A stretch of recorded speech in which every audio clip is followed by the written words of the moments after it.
Someone you trust signs a document, and suddenly they can speak for you, sell for you, make decisions for you, even when you're not in the room. We call it a power of attorney. It feels like a modern legal invention, something that belongs to courtrooms and notaries and carefully worded contracts. But the concept is ancient, thousands of years old, and the people who invented it didn't use paper. They used a ring.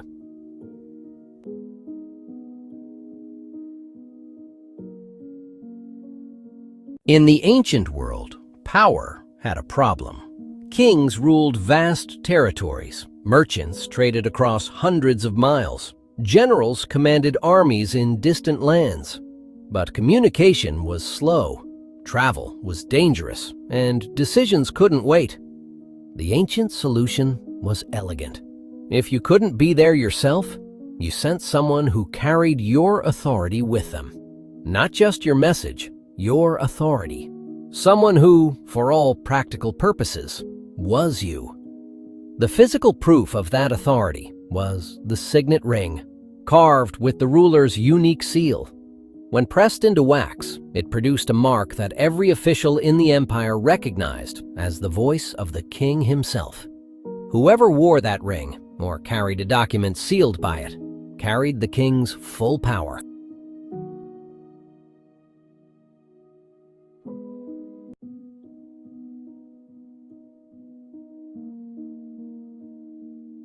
The ancient Hebrews had a word for this arrangement: Shaliach, the sent one, the agent. The principle was so well established in Hebrew law that it was summarized in a single maxim, one that legal scholars still quote today. A person's agent is regarded as the person himself. That's not a metaphor. That's a legal standard. Whatever the agent did in the name of the principal, it was as if the principal had done it themselves. The agent could negotiate treaties, issue commands, execute judgments, and seal decrees, and every one of those acts was attributed to the one who sent them. This wasn't just ancient Hebrew practice. It was the operating system of the entire ancient Near East, and the Bible is full of examples.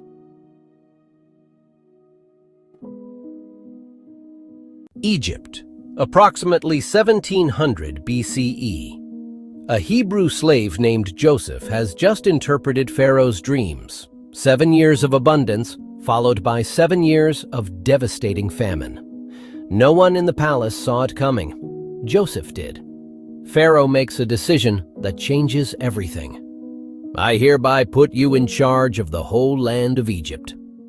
Then Pharaoh does something remarkable. He reaches to his own hand, removes his signet ring, and places it on Joseph's finger. Fine linen robes, a gold chain, a chariot, and the ring. And then Pharaoh says the words that define the transfer perfectly. "I am Pharaoh, but without your word, no one will lift hand or foot in all the land of Egypt." Joseph didn't become Pharaoh. He remained second to the throne. But with that ring on his finger, every decree he issued carried Pharaoh's name. Every order was a royal command. Every decision was Egypt's law. He was the agent. Pharaoh was the principal. And the ring made them, in practice, one voice. Business conducted across the entire empire. Grain storage, distribution, trade. All of it flowed through Joseph, acting in Pharaoh's name. This is agency working exactly as designed, legitimately, powerfully, and for the good of many. But agency can be corrupted. Northern Israel, around 870 BCE. King Ahab wants a vineyard that belongs to a man named Naboth. It's been in Naboth's family for generations, and Naboth, rightly under Israelite law, refuses to sell. Ahab goes to bed, pouts, won't eat. Enter Jezebel. "Are you the king of Israel or not? Get up, eat. I will get you the vineyard of Naboth." She writes letters in Ahab's name, orders false witnesses, arranges a mock trial, has Naboth executed on fabricated charges, And then she seals every letter with the king's signet ring. Those letters, when they arrived in Jezreel, carried the full weight of royal command. The officials obeyed, not because Jezebel had authority, but because the king's seal said the king had spoken. He hadn't, but the ring said he had.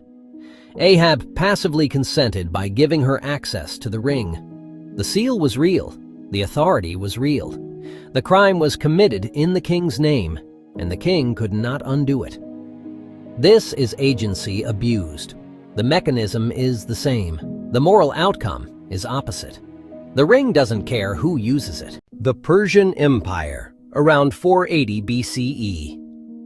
The book of Esther contains perhaps the most dramatic signet ring story in all of Scripture, because the same ring passes through 3 hands, and each transfer changes the fate of an entire people. King Ahasuerus is manipulated by his chief minister Haman into authorizing the genocide of every Jewish person in the empire. 127 provinces, millions of lives. The king removes his signet ring and gives it to Haman. With that ring, Haman writes the decree, seals it, and dispatches it to every corner of the empire. It is now royal law, irrevocable. One ring, one transfer of authority, and an empire-wide death sentence is set in motion. But then Queen Esther intervenes. She reveals Haman's plot to the king.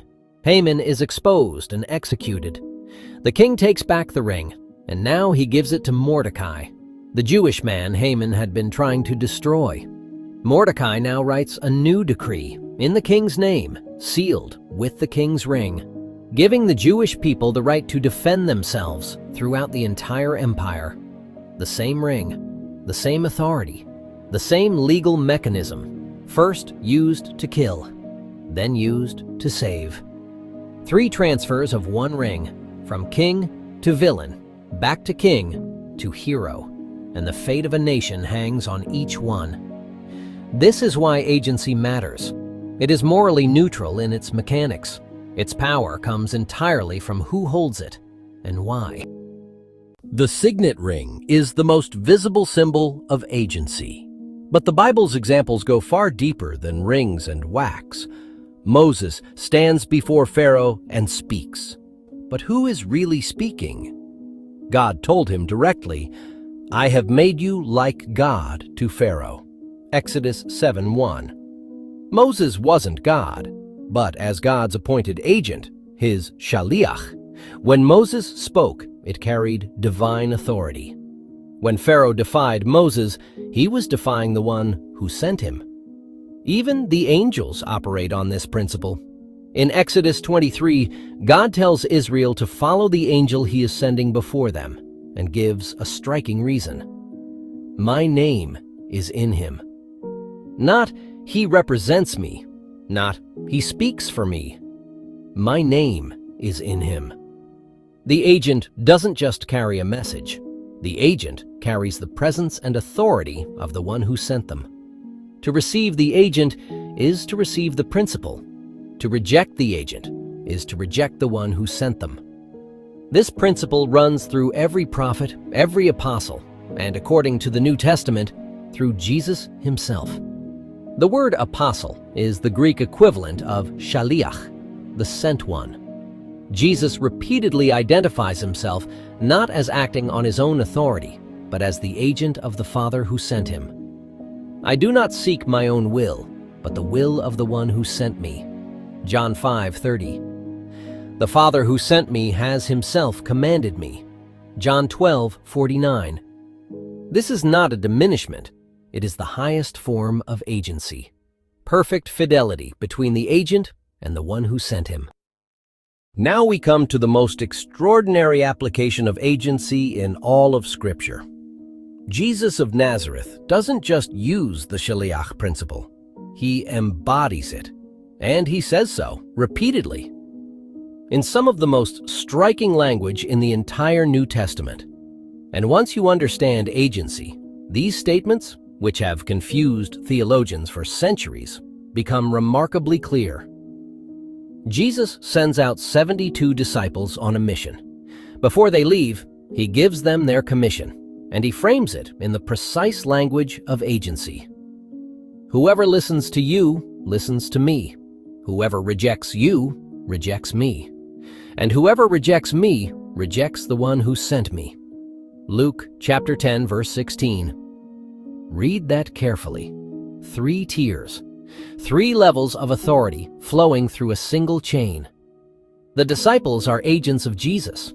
Jesus is the agent of the Father. So to receive the disciples is to receive Jesus. To receive Jesus is to receive the Father.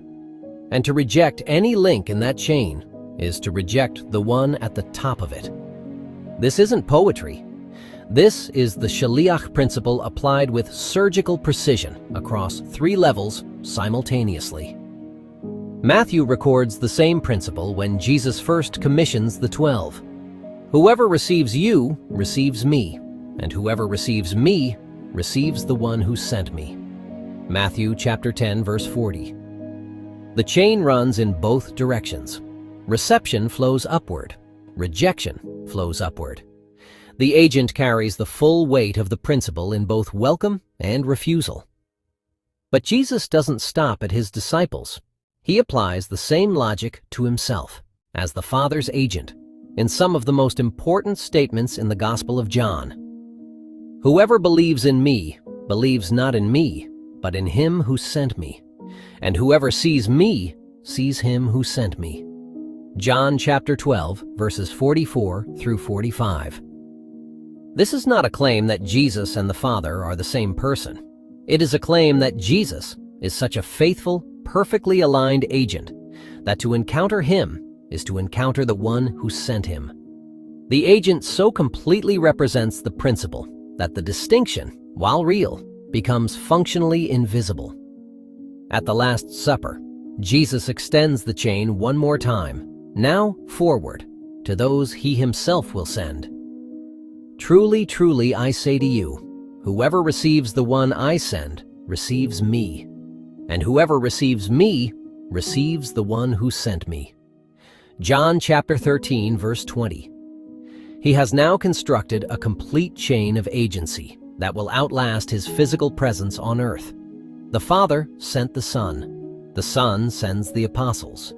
The apostles carry his authority into the world, and that authority, all the way back to its source, is what stands behind every word they speak. Paul understood this perfectly. He writes in 2 Corinthians chapter 5, verse 20, "We are ambassadors for Christ, as though God were making his appeal through us." Ambassador, the Roman legal term for an agent of the emperor. Paul reaches for the same concept because there was no better word for what he was. Not acting on his own behalf, not speaking his own message, carrying the authority, the name, and the purpose of the one who sent him. This is the chain Jesus builds, and it rests on the same foundation that Pharaoh used when he put a ring on Joseph's finger. The agent is regarded as the principal. The sent one carries the full presence of the one who sent them. To receive the agent is to receive the king. The ring has changed hands many times, but the principle has never changed. We started with a power of attorney. Now you know where it comes from. The signet ring became the wax seal. The wax seal became the notary stamp. The notary stamp became the digital signature. The form has changed. The principle has not moved an inch in 4,000 years. When someone holds your power of attorney, they carry your legal identity. They can sign your name, make your decisions, obligate your resources. Courts recognize their acts as your acts.